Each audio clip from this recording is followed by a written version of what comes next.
I mean, it's not the worst Keyblade in the game, but it may as well be. At least for Terra, since he's not good at using magic. But hey, we've unlocked 2 new worlds. These worlds would be... Oh, and 3 new worlds, because we also unlocked that big-ass thing in the corner. We unlocked the Castle of Dreams and the Dwarf Woodlands. Obviously, Cinderella and Snow White. And we can also go back to the Land of Departure if we want. Or we could go to that big area in the corner, otherwise known as the Mirage Arena. This is a place where you can train and make yourself stronger. I will be tackling as many of the fighting missions there as possible with Terra. But since we are extremely low leveled, we will probably not even make it through one boss fight, so let's head back to home. Let's head back home, why don't we?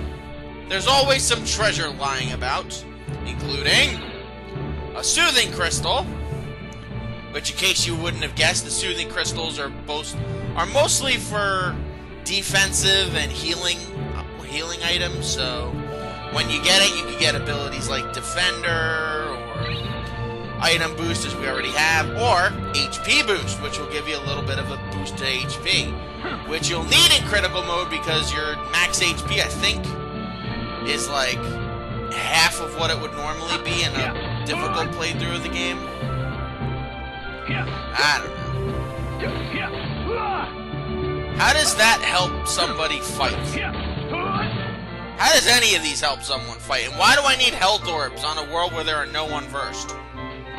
I don't know. And what is Master Ericus doing? He's just like sitting around doing nothing over there. Oh, I got the extra slot. I forgot about that. My mistake. My mistake indeed. Give me that. Give me my quick boost. Give me stop. Yeah, look, it just drains our health at the expense of just so we can do a bit more damage with magic. Trust me, with Terra, it's the other way around. You want all physical. In fact, there's a Keyblade that actually drains your magic ability but gives you an extra boost in strength. I call that one of the better Keyblades. Alright, let's sell that so I can have a little bit of extra spending money. That's not bad. And shit! We could have bought Cure. Well, that sucks. That sucks, Royal Hippogriff. Oh well. There is one other way we can get a Cure command at this moment without having to sell anything. And that's with the command board, which I think it's high time we explored. That wasn't an intentional rhyme. Not this time. That one was. Have you ever played Fortune Street? Well, this is Kingdom Hearts' version of Fortune Street. On the command board, you roll dice, move along the panels, and try to rack up game points. To win, be the first back to start with the accepted number of game points. Select new game, choose a board, and check the instructions if you need it. However, if you play this game for the first time, right around this point in the game, they will give you all the instructions you could possibly need, so you may be thinking to yourself, I need to read all these. Trust me, you don't. It's basically just Fortune Street. And the objective is to not only get as much game points as imaginable, but also to level up your commands. This is a nice, quick way to level up and get some powerful, rare commands. When it's your turn, choose what you want to do. Check the bottom right to see what you have and what your situation is. You can toggle the panel views and press the triangle button to move faster, L and R to adjust camera, and square to have a top-down roll. Rolling the dice, you just start by rolling the die. When you hit a fork in the road, you can choose any direction to go except the one that you just came from. Just make sure you set that up to fast, otherwise we're going to be here forever. I told you, it is literally just like Fortune Street. You can play hands using different command card combinations. Hands yield various results. With the right cards, you can set yourself up for a good situation.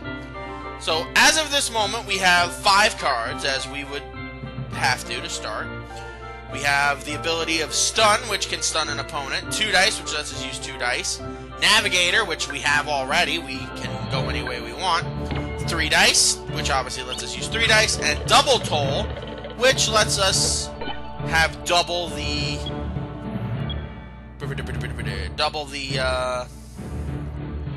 They have to pay double if they land on one of my things. It's basically Fortune Street, which is basically Monopoly, which is basically blah, blah, blah, blah, blah, blah. I think the only way we can go so we can get a good command is right here.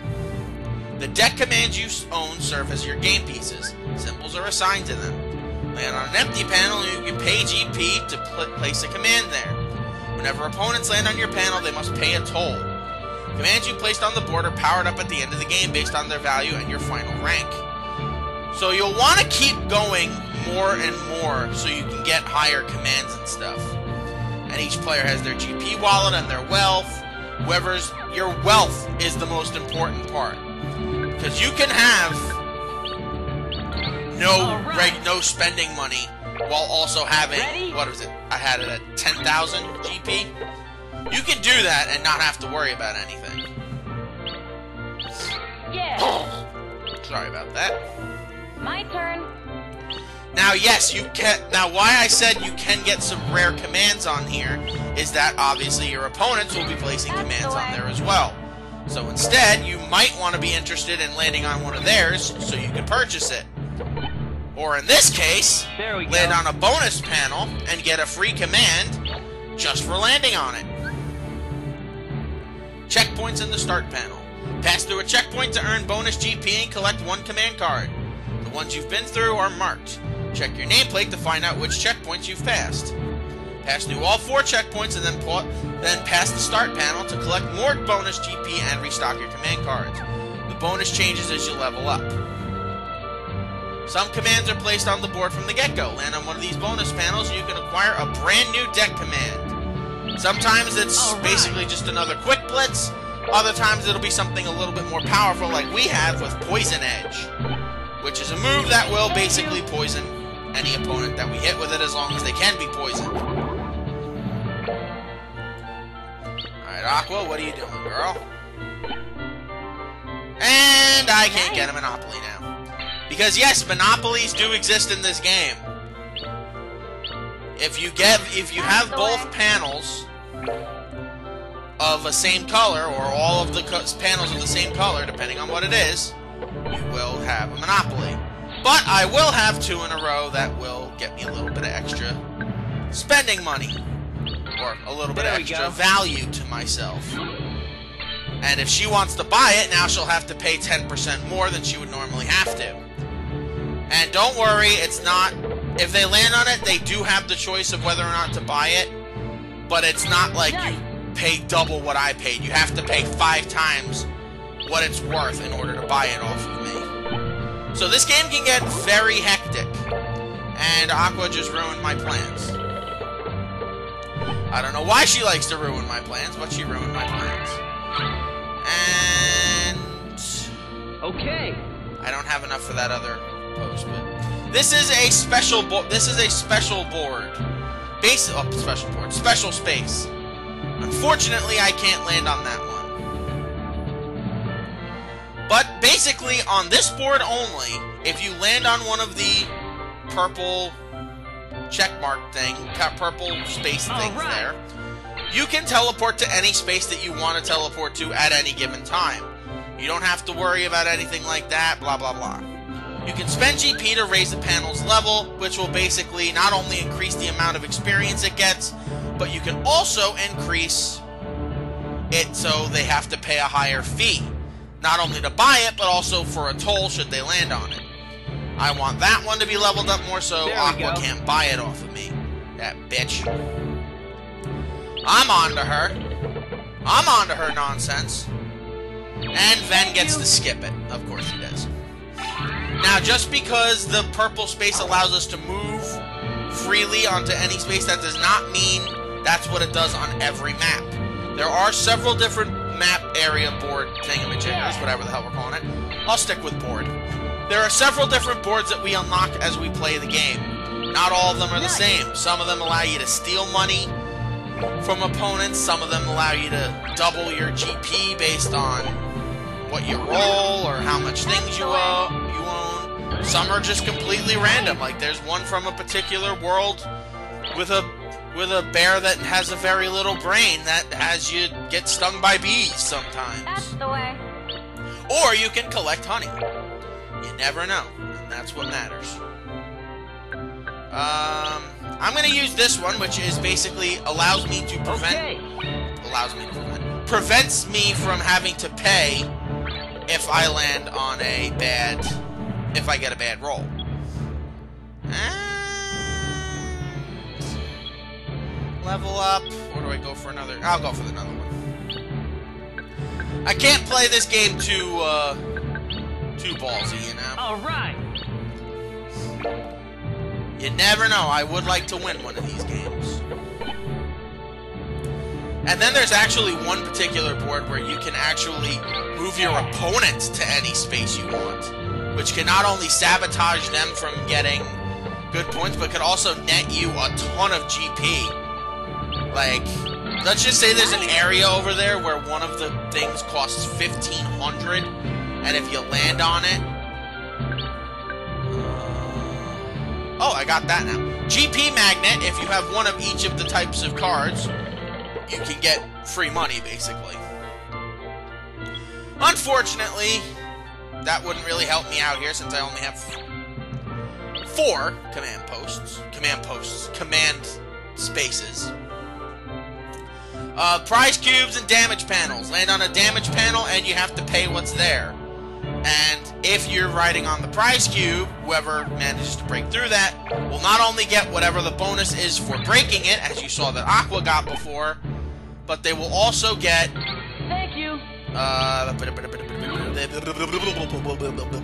They will also get whatever you put into it. So let's say they were getting a bonus of 600, they're now going to get a bonus of 800. Oh, sorry, 700. Because I can't do math properly, because I'm a dunce! That's why I'm on YouTube. Playing a board game. That is a smaller game inside of a big game, which is one of 3 games, and I'm just going to confuse myself. So let's just not say we did. Alright, so I'm going to follow Ven, because that's the only way to get to the red panel. And taking over command panels. If you land over on an opponent's command panel, you can pay up to 5. You have to pay 5 times what it's worth in order to take it back. To me, since I don't have the magnet command, it's worth it. Sometimes it won't be those, or other times it will be. It all depends on how you want to play the game. If you want to play it just by getting monopolies, then you might want to think of a different strategy. If you just are doing it just to level up specific panels, or to get specific panels, because, you know... Oh, I thought she got it. That would have made me, that would have made me such a sad panda. If she had gotten that Ragnarok. That would have made me so sad. Okay. Right, give me this, so I don't have to pay anymore. Worst case scenario. And I got a 2. If you land on one of those spaces, all of the value of every space will go up. So if you were getting 100 GP for every checkpoint you cross, now you're going to get 104 GP. Landing on those can also be very game-breaking, so you want to be very careful with that. Like, no joke, like, uber careful with that. And Aqua now not only gets the green one, but she's also going to get the red one. Oh, boy. This is how the game's played. This is how the game works, and this is how the end man is going to lose said game. As she gets another thing and gets to annoy my life even more. That's the way.